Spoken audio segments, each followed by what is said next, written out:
پوری دنیا میں ہر طرف اسلام پر حملے ہو رہے ہیں۔ آج دنیا میں اگر کوئی مظلوم ہے تو میرا دین اسلام مظلوم ہے۔ آج مغربی دنیا اسلام پر حملہ آور ہے۔ آج مسلمان اور مسلمانوں کی قیادت دفاعی پوزیشن میں ہے۔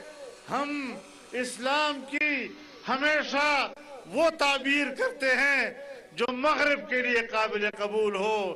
مغرب نے ہمیشہ ان قوتوں کو سپورٹ کیا، ان کو طاقت دی جو اسلام کا خاتمہ چاہتے ہیں۔ اسلام ہمارے لیے ایک مشکل نظام بن گیا ہے۔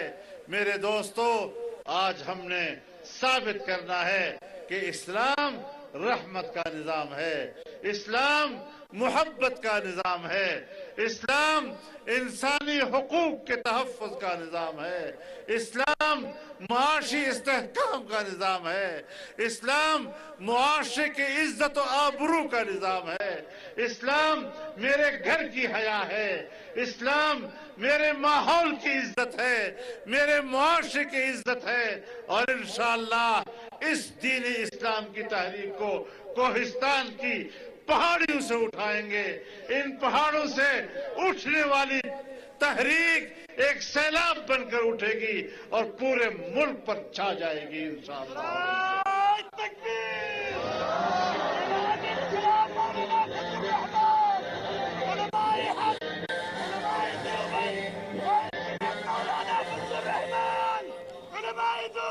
میرے محترم دوستو، اگر اسلام نہیں ہے تو پاکستان نہیں بچ سکتا۔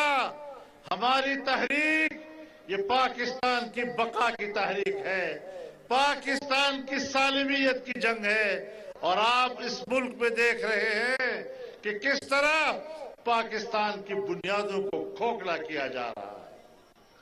میرے محترم دوستو، میں دعوے کے ساتھ کہتا ہوں اور کوہستان کے ان غیور مسلمانوں کی تائید کے ساتھ کہتا ہوں کہ اگر اسلام کو نقصان پہنچتا ہے تو پاکستان کا آئین ختم ہو جاتا ہے، اور پاکستان کا آئین نہیں رہتا تو پھر پاکستان کی ریاست بھی باقی نہیں رہ سکے گی۔ آئیے مل کر ایک زبان ہو کر، ایک قوت ہو کر جمعیت علماء کے پلیٹ فارم سے اسلام کی سربلندی کی بھی جنگ لڑیں گے، آئین کے تحفظ کی بھی جنگ لڑیں گے، اور پاکستان کے ریاست کی بقا اور سالمیت کی بھی جنگ لڑیں گے۔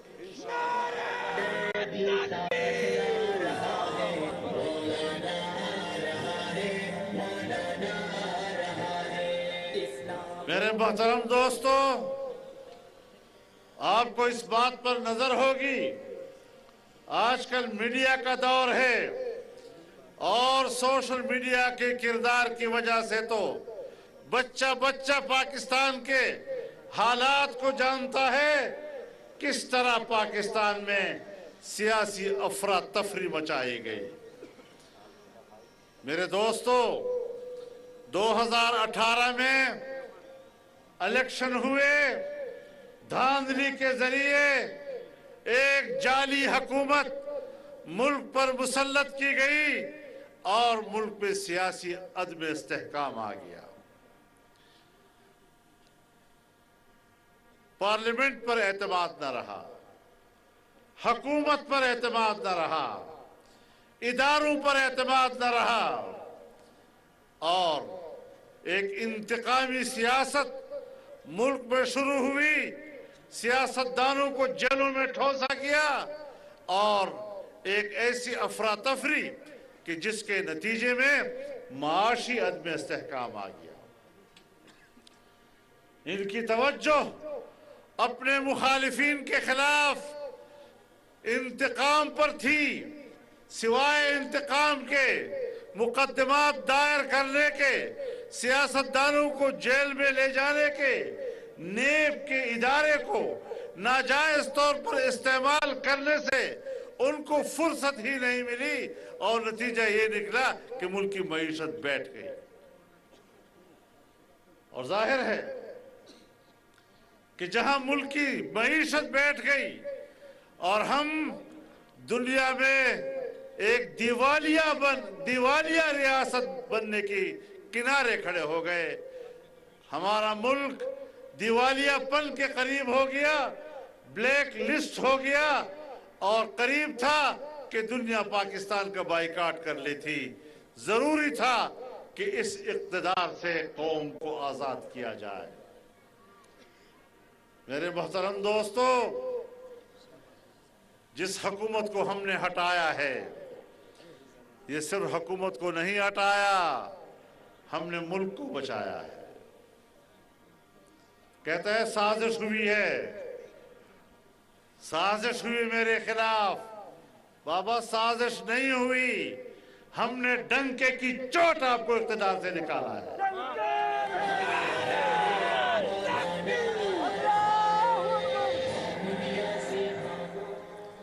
ہم نے تمہیں گریبان سے پکڑ کر اقتدار کے ایوان سے باہر کیا ہے. آج تمہیں آزادی یاد آ گئی. مجھے تمہاری آزادی معلوم ہے. تم کس بات کی آزادی چاہتے ہو؟ آزادی کی تحریک نہیں, آوارگی چاہتے ہو ملک کے اندر. بے حیائی اور فحاشی چاہتے ہو. تمہارے جلوسوں میں, تمہارے دھرنوں میں بے حیائی کے جو نمائشیں ہوا کرتی ہیں, اس نمائش کے بعد بھی کیا قوم اندھی ہے کہ وہ اس بات کو نہیں سمجھتی کہ تم آزادی چاہتے ہو یا آزادی کے نام پر آوارگی چاہتے ہو؟ انشاءاللہ کوہستان کے لوگوں, آپ حیا کے لوگ ہیں, آپ عزت کے لوگ ہیں.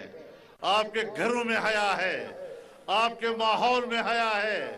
تم بڑوں کی عزت جانتے ہو, نوجوان بڑوں کی عزت جانتا ہے. بڑے بزرگوں اور نوجوانوں میں ایک رشتہ قائم ہے. وہ آپ کے رشتے کو ختم کرنا چاہتے ہیں. آپ کے جوانوں کو بزرگوں سے باغی کرنا چاہتے ہیں. آپ کے خاندانوں کو توڑنا چاہتے ہیں. آپ کے خواتین کو بے حیائی کی طرف رغبت دینا چاہتے ہیں. اپنے گھر سے باہر نکل کر وہ ایک مادر پدر آزاد معاشرہ بنوانا چاہتے ہیں. لیکن انشاءاللہ کوہستان کے لوگوں, ہم نے اپنی گھر کی عزت کی حفاظت کرنی. ہم نے اپنے بیٹی اور بہوؤں کی عزت کی حفاظت کرنی ہے. ہم نے اپنی ماؤں اور بہنوں کی عزت کی حفاظت کرنی ہے. ہم نے اپنے نوجوان کو اسلام کا راستہ دکھانا ہے. ہم نے اپنے نوجوان کو اپنے اقدار کا راستہ دکھانا ہے, اپنے عزت و آبرو کا راستہ دکھانا ہے, اپنے بزرگوں اور اکابر کے ساتھ اور ان کی تابعداری میں چلنا اور فرمانبرداری میں چلنے کا راستہ دکھانا ہے. جمعیت علماء اسلام آج اس محاذ پر ایک جنگ لڑ رہی ہے. مغربی تہذیب کے خلاف جنگ لڑ رہی ہے, اسلامی تہذیب کی جنگ لڑ رہی ہے, اسلامی تہذیب کو غالب کرنے کی اور اس کو باقی رکھنے کی جنگ لڑ رہی ہے. میرے بھائیوں, مجھے سب سے زیادہ توقع آپ سے ہے کہ اسلامی تہذیب کی اس جنگ میں مغرب کے خلاف, مغرب کی سوچ کے خلاف, مغرب کے اقدار کے خلاف آپ ہیں جو ایک صف کھڑے ہو کر جمعیت علماء اسلام کی طاقت بنیں گے.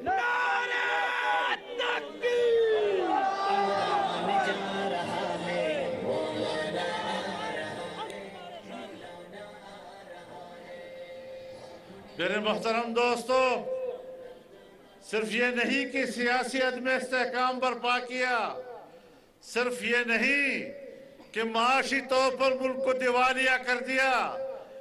پاکستان کا جو آخری حصار ہے, آخری حصار وہ ہماری دفاعی قوت ہے.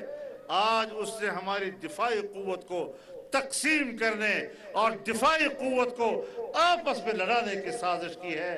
اگر ملک کو تباہ کرنے کے خلاف کوئی سازش ہے تو اس سازش کا نام عمران خان ہے اور کوئی نہیں ہو سکتا.